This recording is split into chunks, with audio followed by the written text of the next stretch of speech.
여러분 혹시 과일이나 채소를 씻을 때 세제를 몇 방울 떨어뜨려 문질러 본 적 있으신가요? 그런데 혹시 알고 계신가요?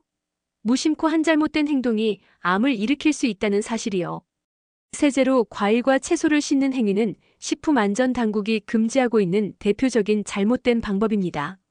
세제 성분은 과일과 채소의 미세한 기공 속으로 스며들어 완전히 헹궈내기 어렵고 결국 우리가 삼키게 될 수 있습니다. 오늘 짧은 영상이지만 그동안 우리가 오랫동안 믿어온 농약 세척 상식을 깨고 과학적으로 검증된 올바른 세척법을 알려드린 뒤 끝으로 농약이 몸에 축적되었을 때 높아질 수 있는 암과 질병의 위험까지 짚어드리겠습니다. 먼저 그동안 널리 퍼진 오해와 진실부터 바로잡겠습니다. 첫째, 소금물에 담가두면 농약이 잘 빠진다는 말 들어보셨나요? 그런데 이 말은 무조건적 진실이 아닙니다.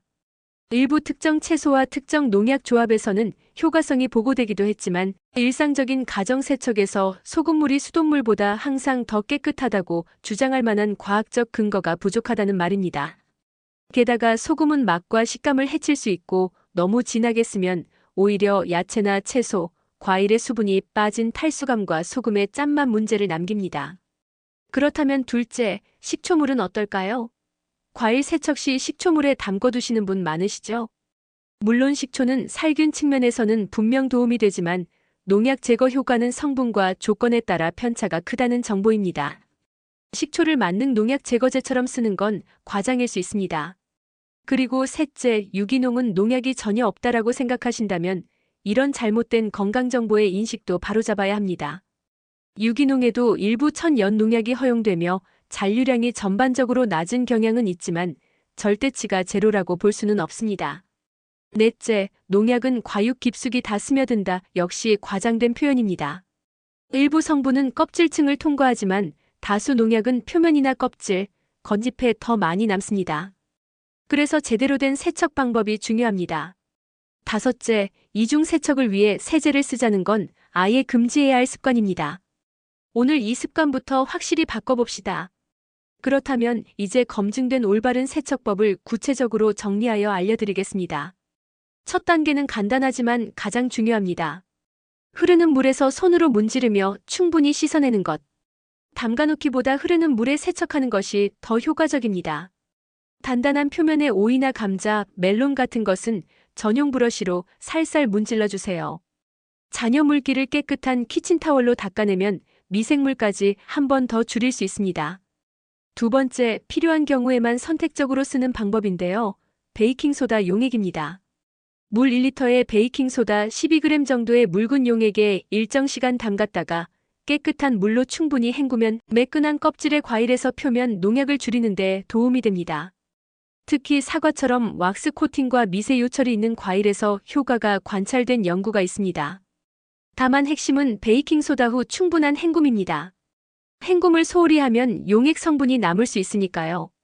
세 번째, 식초 희석액은 살균 보조용으로 가볍게 쓰되 농약 제거 만능 해법으로 과신하진 마세요. 사용한다면 물과 식초를 약 9대1 정도로 희석해 짧게 담근 뒤 반드시 흐르는 물로 충분히 헹궈 맛과 향의 변질을 줄입니다.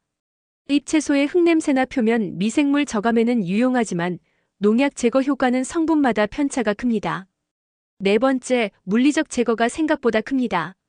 감자, 사과, 배, 오이처럼 껍질이 있는 농산물은 껍질을 벗기면 잔류 가능성을 크게 낮출 수 있습니다. 배추와 상추는 겉잎 두세 장만 과감히 떼어내도 효과가 큽니다. 브로콜리와 콜리플라워는 송이 사이 공극에 흙이나 잔류물이 끼기 쉬우니 충분히 흔들어 씻고 필요하면 송이를 더 잘라 표면적을 넓혀 헹궈주세요. 다섯 번째, 열 처리입니다.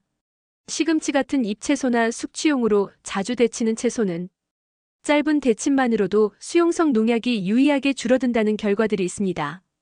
다만 비타민C, 일부 비타민 B군의 손실이 따르니 세척과 물리적 제거를 우선하고 열 처리는 재료와 조리 목적에 맞게 신중히 선택하세요. 여섯 번째, 카테고리별 팁을 빠르게 정리합니다.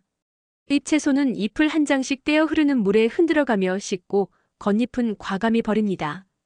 포도, 블루베리 같은 베리는 체에 담아 물줄기를 약하게 틀어 돌려가며 헹굽니다. 사과, 배, 오이는 손으로 문지르며 충분히 씻고 필요시 베이킹소다 용액을 짧게 활용합니다. 감자, 당근 같은 뿌리 채소는 솔로 표면을 문지르고 스튜나 튀김이라면 껍질 제거도 좋은 선택입니다. 멜론, 수박은 도마 오염을 막기 위해 반드시 껍질을 먼저 씻고 그 다음 칼질을 시작해야 합니다. 칼과 도마는 생고 기온과 분리해 교차 오염을 막아주세요. 그리고 프리워시드라고 표기된 샐러드 믹스는 추가 세척 없이 바로 드셔도 됩니다. 추가 세척 시에는 오히려 외부 오염 가능성이 생길 수 있으니 주의가 필요합니다. 이제 마지막으로 말씀드릴 내용은 왜 이렇게까지 신경 써야 하는지 건강 리스크를 분명하게 말씀드립니다. 국제암연구소는 특정 농약 성분, 예를 들어 글리포세이트, 말라티온, 디아지논 등을 사람에게 발암 가능성이 높은 물질로 평가했습니다. 특히 농업 종사자나 농약 살포 작업자처럼 직업적으로 반복 노출되는 집단을 분석한 대규모 연구들에서 비오지킨 림프종과 같은 혈액암과의 연관성이 관찰됐고 일부에서는 백혈병, 전립선암과의 관련성도 보고되어 왔습니다. 물론 우리처럼 일반 소비자는 노출량이 훨씬 낮고 세척과 조리만 잘해도 위험을 크게 낮출 수 있습니다. 하지만 매일 반복되는 소량 노출이 쌓이는 특성상 올바른 세척 습관은 장기 건강의 보험과도 같습니다. 결론을 정리하겠습니다. 첫째, 세제 세척은 절대 금지합니다. 둘째, 기본은 흐르는 물에서의 충분한 문지름 세척과 브러쉬 사용입니다. 셋째, 베이킹소다 용액은 특정 상황에서 보조적으로, 식초 희석액은 주로 살균 보조로 짧게, 그리고 무엇보다 충분한 헹굼이 필수입니다. 넷째, 겉잎 제거와 껍질 깎기 같은 물리적 제거는 간단하지만 강력합니다. 다섯째, 열 처리는 필요할 때만 짧게, 영양 손실과 균형을 맞춰 선택하십시오. 오늘 당장 싱크대에서의 작은 습관을 바꾸는 것만으로 여러분의 식탁은 더 안전해질 수 있습니다. 매 끼니의 선택이 내일의 건강을 만듭니다. 지금 올바른 세척법으로 여러분의 건강을 지키세요.